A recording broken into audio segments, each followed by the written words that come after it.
pues este doble discurso, esta actitud incongruente de las autoridades, de nuestros responsables de la pandemia. Hemos hecho una mesa para hablar qué significa estos mensajes que manda la autoridad. No es el primer caso que ocurre con el subsecretario López-Gatell y sus vacaciones de fin de año, a las que sin duda tiene derecho. El tema no es si tiene o no derecho a vacacionar, el tema es si es congruente o no con el mensaje que mandan las autoridades. Este fin de año las autoridades nos pidieron a los mexicanos quedarnos en casa, evitar viajar, evitar celebraciones masivas. Y bueno, al subsecretario lo vieron, ya le mostrábamos estas imágenes viajando hacia las playas de Oaxaca, después compartiendo allá en este destino de playa de Zipolite. Y para hablar de este tema, ¿qué significan este tipo de mensajes cruzados, mensajes contradictorios que mandan nuestras autoridades? Le decía que no es el primer caso, el propio presidente López Obrador en alguna ocasión nos decía, salgan, diviértanse, relájense, no pasa nada, el virus no es tan nocivo, es un virus que no es tan letal. Bueno, este tipo de mensajes cruzados sin duda tienen un efecto en un sector de la población, pues que si no ve el ejemplo de las autoridades decide que no hay por qué cuidarse tanto. Para hablar de este tema, del doble discurso desde el gobierno, saludo a Javier Tello esta noche, médico cirujano y analista de políticas de salud. Qué gusto saludarlo, doctor, muy buenas noches. Buenas noches, Salvador, ¿qué tal? Le doy la bienvenida y también a Lauri Ann Jiménez, ella es doctora en Ciencias Médicas y jefa del Laboratorio de Genética Molecular de la UNAM. Doctora, qué gusto saludarla, muy buenas noches. ¿Qué tal? Muy buenas noches, muchas gracias por la invitación. Un gusto verlos a ambos, feliz año primero empezando esta mesa y pues... ¿Cómo comenzamos? ¿Cómo entendemos estos dos mensajes? Veían ustedes, seguramente ya vieron la explicación que dio esta noche López-Gatell a esta decisión que tomó de irse a vacacionar. Insisto yo, se respeta su derecho a relajarse y a tomarse unos días de descanso. El tema es si esto es congruente con el discurso de un responsable nacional de la pandemia, como es él. ¿Quién quiere comenzar, doctor? Si quiere empezar, Lori, que me da mucho gusto saludarla. Adelante, doctor. Javier, ¿qué tal? Muy buenas noches. Un gusto, el gusto es mío, de verdad. Sí, bueno, pues definitivamente es una incongruencia, ¿no?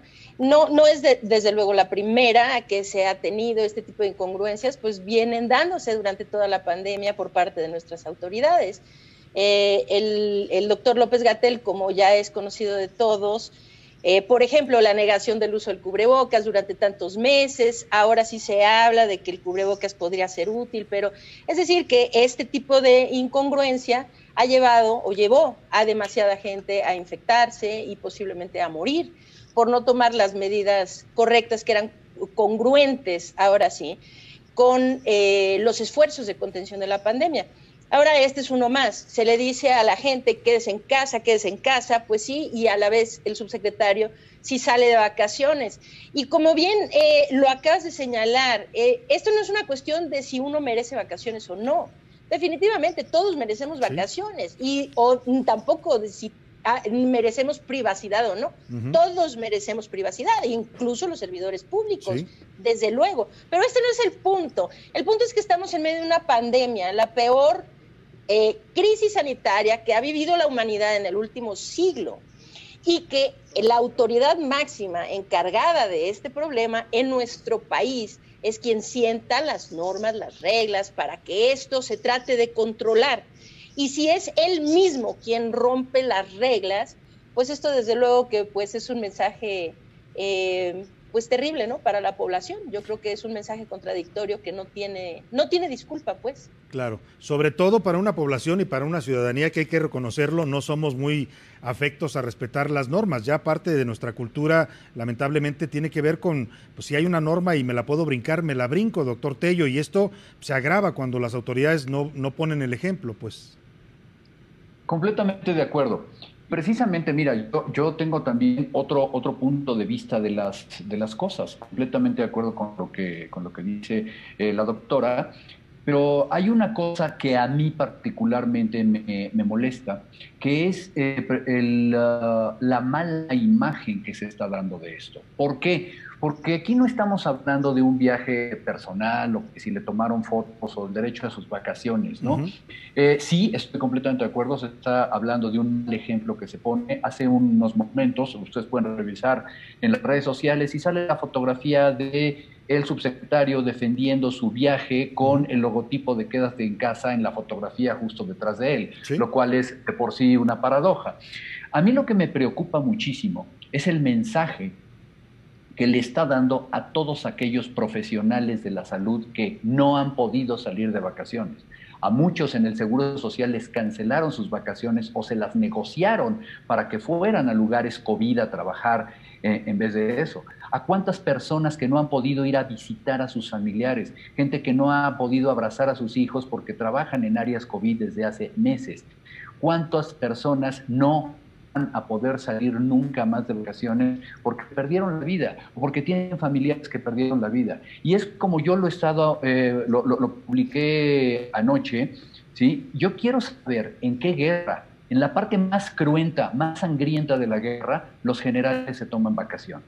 O sea, lo que nos está diciendo, lo que nos está enviando es un mensaje muy claro de la importancia real que tiene para la persona a cargo de esta epidemia las vidas humanas, la vida de sus colegas, por el amor de Dios. Sí. ¿Sí? Gente que es médico igual que él, que son enfermeros y enfermeras, que son auxiliares y que están trabajando, están desesperados por salvarle la vida a los demás. Yo no sé si ese es el liderazgo que queremos a cargo de esto. Ahora, si ya el hecho es grave, como lo dicen ustedes y como lo percibió buena parte de la población, el tema de la incongruencia y el que la propia autoridad no respete las normas que ellos fijan, ¿qué pasa con la sanción? Porque vemos una explicación muy poco clara, cantinflesca, como suele ser el discurso de López-Gatell, pero además el presidente lo justifica y dice que está muy cansado y que ha trabajado mucho. Veíamos hoy mismo dos casos distintos en Nueva Zelanda y en Canadá, dos ministros, uno de salud y uno de finanzas, que se fueron de vacaciones a pesar de que estaba prohibido por su gobierno. Y bueno, los despidieron a ambos. Aquí parece que todo va a quedar en una anécdota, doctora Laurian. Sí, claro. Bueno, y no son los únicos casos. El de Nueva Zelanda, de hecho, es del mes de julio. En Nueva Zelanda fue el ministro de Salud, ¿no?, que llevó a su familia a la playa en el mes de julio y por ello fue destituido el propio ministro de Salud, ¿no?, por romper las reglas que finalmente pues es él quien sentó, ¿no? Después de eso, en Irlanda se dio otro caso que fue muy sonado de varios miembros del gobierno, entre ellos el ministro de gobierno, varios senadores, un juez de la Suprema Corte de Justicia, el comisionado de la Unión Europea, ¿no?, de Irlanda. Entonces ellos en el mes de agosto deciden hacer una gran fiesta rompiendo las reglas de el distanciamiento social, de las restricciones de quedarse en casa, etcétera, en un momento que fue pues para ellos muy grave la pandemia, ¿verdad?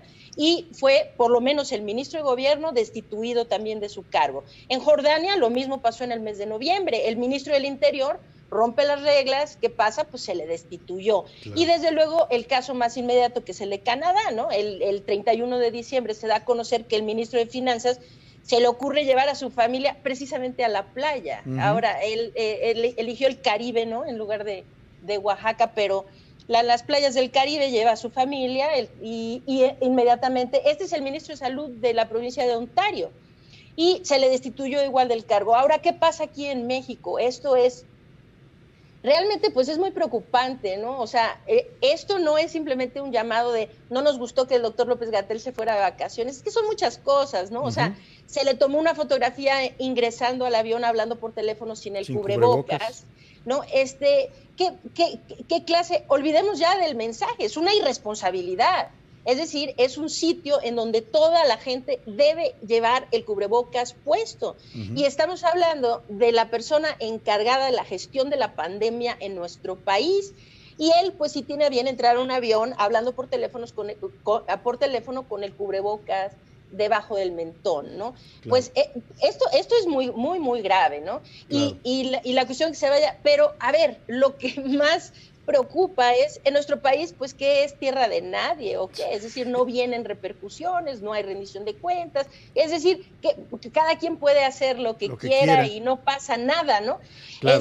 Pues yo creo que en un estado de gobierno donde se rige por las leyes, la normatividad y toda una serie de cosas, pues este tipo de medidas deberían tener sanciones, no es que no haya precedente, ya por lo menos 4 países más tienen los mismos ejemplos en donde personajes de muy alto nivel en el gobierno han sido destituidos por una acción exactamente igual a la que ahora tuvo López-Gatell. Claro, ahora además un comentario. Sí, adelante. Yo, ahondando en lo que dice Laurian, yo creo que como siempre he dicho, hay una palabra, y me encanta poner ese ejemplo, y lo repito mucho, hay una palabra que no tiene una traducción exacta al español, que es accountability, que ya sé que es rendición de cuentas, pero no con esa pureza como la que se tiene en todos los lugares, ¿no? Que es, ¿cómo voy a pagar por algo que yo hice y que estuvo mal? Ese accountability no dice precisamente cómo tomar una responsabilidad o pagar por algo que, aunque no sea ilegal, prácticamente es, siguiendo el discurso de este gobierno, es inmoral. ¿En dónde quedó el discurso de moralidad entonces? No hay nada que prohíba al secretario haber hecho lo que hizo, al subsecretario, perdón. No, absolutamente nada. Como por cierto, no creo que en los otros casos que nos comentaba la doctora hubiera habido un reglamento que lo impidiera. Sencillamente es una cuestión, vamos a llamarle una cuestión de honor. Hay cosas que se hacen y hay cosas que no se hacen. Claro. Y más en el servicio público, y más en una administración que está publicándonos una Biblia sobre valores éticos y morales. ¿Es eso exactamente el tipo de conducta que estamos buscando? Que cuando yo tengo que dar un ejemplo, sencillamente me lo brinco. Cuando yo quiero ser, pues no sé, relativamente abierto, cínico, demostrar que las reglas no aplican para mí, lo demuestro abiertamente y lo digo con toda la sinceridad, con todo el cinismo, no lo sé, es algo que definitivamente no se ve bien. A la gente no le gusta que cuando una persona está trabajando, una persona que se encuentra por encima de ellos no trabaje. Y en este caso lo que vemos es alguien que sencillamente está mandando ese mensaje, pero que su mismo jefe le da igual. O sea, puede aplicar realmente dos raseros para dos diferentes tipos de personas. Ahora, no se ve bien aquí y no se ve bien tampoco afuera. Yo leí un reporte, y seguramente ustedes lo vieron también, de que México está considerado una especie de paraíso para gentes de otras nacionalidades que vienen aquí a relajarse porque dicen, en México puedes hacer lo que quieras, ahí no respetan las normas de distancia, y entonces tenemos turistas que vienen a las playas, como lo suelen hacer históricamente, pues a reventarse literalmente porque saben que aquí no hay sanciones. Doctora. Correcto. Sí, bueno, esto es correcto y es terrible, ¿no? O sea, lo que es, esto de que ahora los estadounidenses que están queriendo huir de las restricciones del distanciamiento social y qué sé yo, mejor vienen a México. Allá los contagios están tan disparados como aquí en México, queriendo decir, o más, ¿verdad? No sabemos si más, porque allá se hacen pruebas y aquí sí, no, entonces claro. No sabemos, ¿no? Pero vamos a decir, por lo menos igual que aquí, entonces estamos haciendo un intercambio.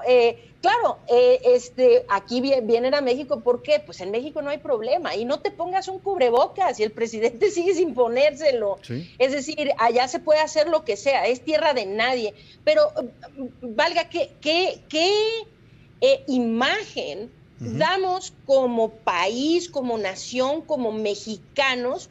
Un lugar en donde que se ha negado a controlar la pandemia, a pensar de que se sabe cómo hacerlo, que siguen negando la ciencia detrás de cómo detener una epidemia de esta magnitud. Es decir, y nuestro gobierno sigue negándose a hacerlo.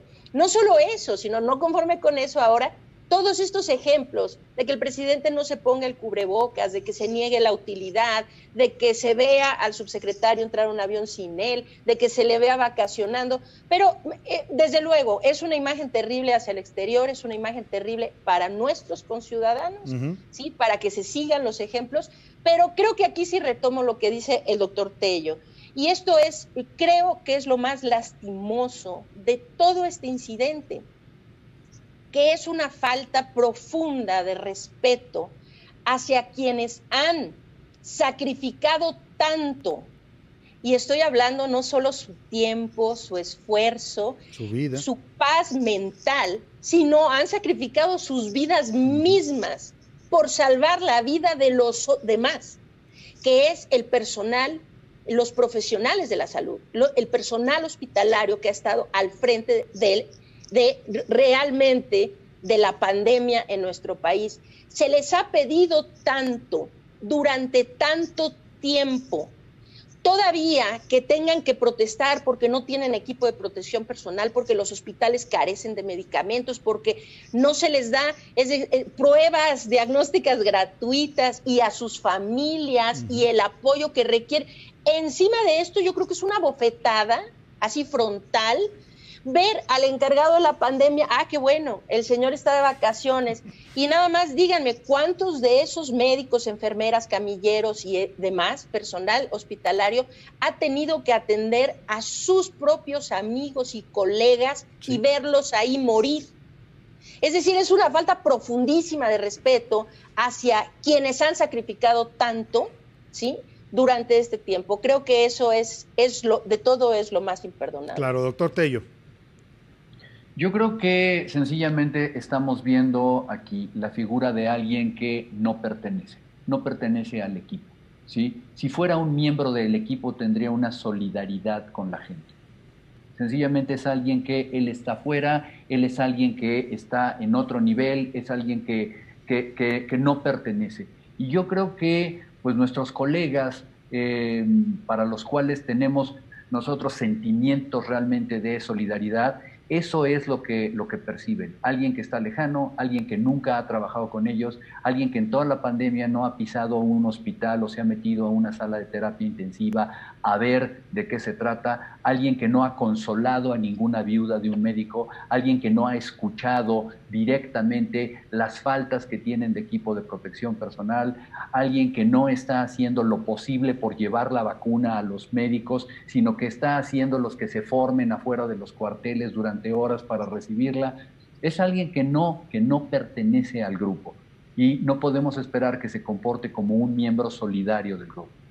Ahora, esto va más allá de el análisis, de la anécdota, de la crítica, pues es algo que va a tener consecuencias. Lo que hemos visto este fin de año, pues va a tener repercusiones en las próximas semanas, en los próximos meses. ¿Cómo están viendo el panorama ambos, doctora Laurian, doctor Tello, de lo que viene en estos meses, sobre todo para que los mexicanos entendamos que aunque sí es un año nuevo y hay que tener esperanza y ya viene la vacuna, pues esto todavía nos aguardan meses muy complicados hacia adelante? Sí, bueno, lo que se espera en los siguientes meses es algo realmente grave. La pandemia en nuestro país está completamente descontrolada. La Ciudad de México está virtualmente colapsada en términos de la ocupación hospitalaria, de la dispersión de los contagios, del aumento en las defunciones, etcétera. Es decir, y esto, lo que sucede es que nos vimos, o seguimos de hecho, ante la tormenta perfecta. Fue precisamente la tormenta perfecta. Primero, el dichoso semáforo gate, ¿no? El haber manipulado las cifras intencionalmente para evitar que la Ciudad de México pasara al semáforo rojo. Hay que recordar que el problema de la pandemia está muy grave en muchas partes de la República, pero prácticamente el 60% del problema de la pandemia está concentrado en la Ciudad de México y en el Valle de México, ¿no?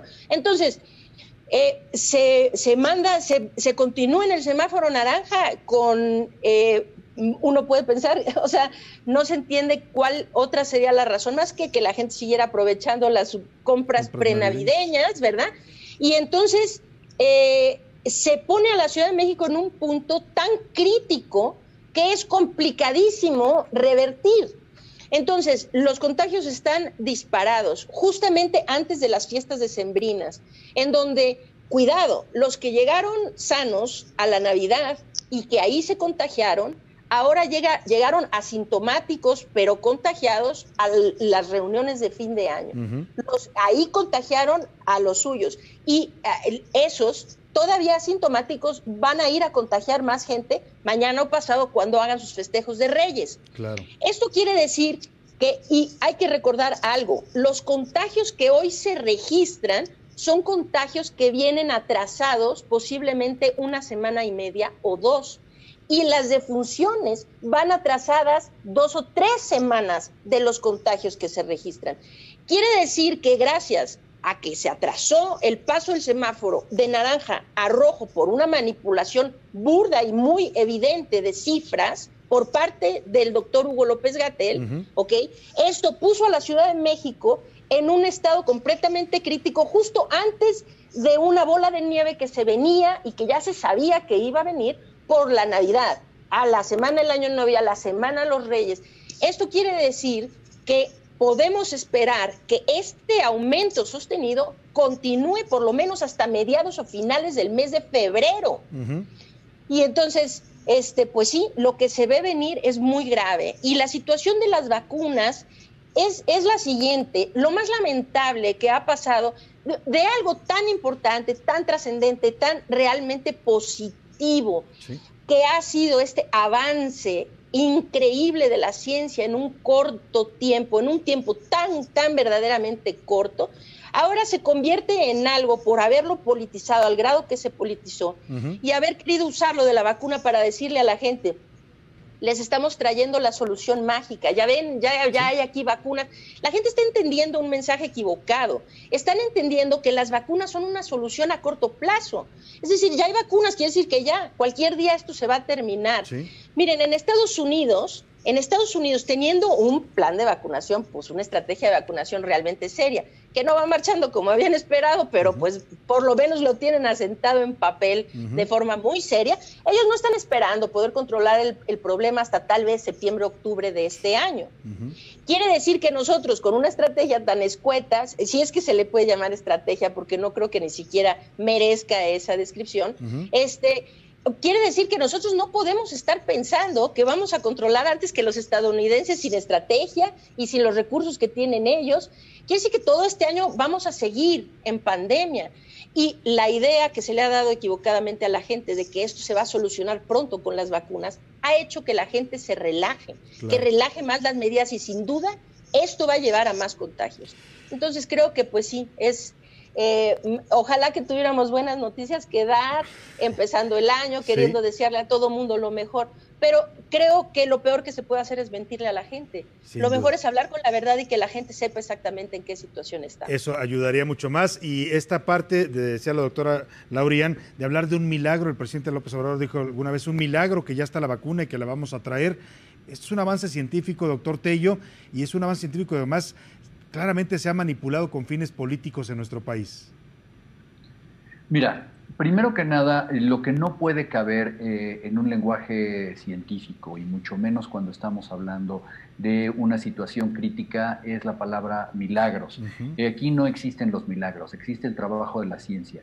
Y la ciencia es la que ha trabajado muchísimo para realmente lograr traer esto a la mesa y que podamos tener nosotros en este momento el beneficio de una vacuna o de las que sigan de antemano. Claro, puede haber un trabajo seguramente político y un trabajo comercial y algo, y qué bueno que se pongan las pilas. Nos hubiera gustado tener más acceso a más vacunas seguramente si se hubiera pulido esto mejor, pero esto no tiene ningún milagro. Dos, la otra palabra que me suele molestar a mí mucho es esperanza. Esta no es una cuestión de esperanza. Yo no quiero tener esperanza, Salvador, yo quiero tener certeza. Yo quiero saber qué puedo esperar exactamente. Imagínate, si voy a tener yo una esperanza en todo, nunca voy a poder tomar una decisión. Claro. Yo quiero tener decisiones planeadas y resultados que estoy persiguiendo. Eso es lo que plantea una adecuada planeación de esto. Entonces, lo que tenemos que decirle a la gente es la realidad de cómo son las cosas. La vacuna, cuando hayamos administrado al 70% de la población la vacuna como debe de ser, del 70% de la población de adultos susceptibles, solamente entonces podremos comenzar a pensar que tenemos a la población inmunizada. Antes no. Y mientras llegamos a ese punto, todos tienen que utilizar un cubrebocas, que por cierto, vamos a seguir utilizando muchos años más. La gente tiene que empezar a verse de aquí a 5 años utilizando cubrebocas siempre en lo que hace. Y vamos a tener que aprender a vivir como en otras culturas, como en Japón, que te subes al metro y no hablas a gritos, ni hablas en el celular y siempre utilizas tu cubrebocas. Vamos a tener que aprender a no estarnos reuniendo, a no estar en lugares cerrados, porque para cuando nosotros hayamos finalmente tenido este 70% de la población perfectamente vacunada, la única muestra que nosotros vamos a tener de que haya funcionado la vacuna es cuando veamos que los contagios empiezan a disminuir y las muertes empiezan a bajar. Si no bajan los contagios y no bajan las muertes, no habremos logrado nada. Eso no lo vamos a ver mañana, Salvador. Claro. Eso no lo vamos a ver dentro de 3 meses. Eso, si tenemos suerte, lo vamos a ver tal vez a fin de año, y eso sí es que estamos haciendo un trabajo adecuado. Entonces, la vacuna no es el principio del fin de la pandemia, no vamos a ver el fin de la pandemia en muchísimos años, y lo que tiene que entender la gente es que es una herramienta más que es muy bienvenida, que es la que estábamos esperando y que seguramente nos va a ayudar en algún momento a contagiarnos menos. La vacuna yo no la veo como algo que me protege a mí, esa es otra cosa que tiene que entender la gente. ¿Sí? La vacuna no es para que yo no me contagie, la vacuna es para cortar los contagios en la sociedad, porque si una persona está infectada y se encuentra con un grupo de 10 personas vacunadas, ahí se terminó el contagio, ¿sí? Independientemente que me ayude a mí o no. Claro. Entonces, como tenemos que tener la mentalidad de la vacuna. Por eso todos tenemos que participar, por eso todos tenemos que vacunarnos, pero repito, lo más importante es que tomemos una conciencia como sociedad de que no podemos seguir comportándonos como lo hemos estado haciendo. Claro. Y venga todo, solamente para cerrar el círculo, Salvador, ¿sí? Otra vez, seamos quien seamos, ya no hablemos solamente del caso en particular del subsecretario, era obligatorio que fuéramos a restaurantes, a antros, a la playa, a hacer fiestas con los amigos. Veamos nuestro Instagram, cómo está lleno de gente que se abraza y que se da de besos, etcétera. Bueno, si eso es como lo queremos hacer, ni con la vacuna, ¿sí? Y me puede aquí corregir la doctora, ¿sí? Ni con la vacuna lo vamos a lograr, si no cambiamos nosotros mismos nuestra actitud. Pues afortunadamente tenemos voces como la de ustedes, dos científicos y dos expertos en este tema que nos hablan con esa claridad y con esa sinceridad con la que debiera estarnos hablando la autoridad de lo que viene a futuro y de cómo no podemos relajarnos ni bajar la guardia en este tema de la pandemia. Le quiero agradecer mucho, doctora Laurian Jiménez, doctora en Ciencias Médicas y jefa del Laboratorio de Genética Molecular de la UNAM, y al doctor Javier Tello, por supuesto, médico cirujano y analista de políticas de salud. A ambos, de verdad, gracias, un abrazo fraterno y gracias por esta claridad con la que nos informan. Qué gusto estar aquí, felicidades. Muy buenas noches, ahí están. Gracias, pues estos dos expertos. Afortunadamente hay este tipo de voces que hay que escuchar y que hay que atender. Usted lo escuchó claramente, no habrá salida mientras no cambiemos nuestros hábitos, nuestras actitudes, ni siquiera con la vacuna, por lo menos así lo ven estos dos expertos. Nos resta todavía un año más para pensar que tengamos ya controlada la pandemia en este país, que hoy está fuera de control y con una gravedad todavía latente que se va incluso a subir más, a agravar más en los próximos meses. Vamos a hacer una pausa.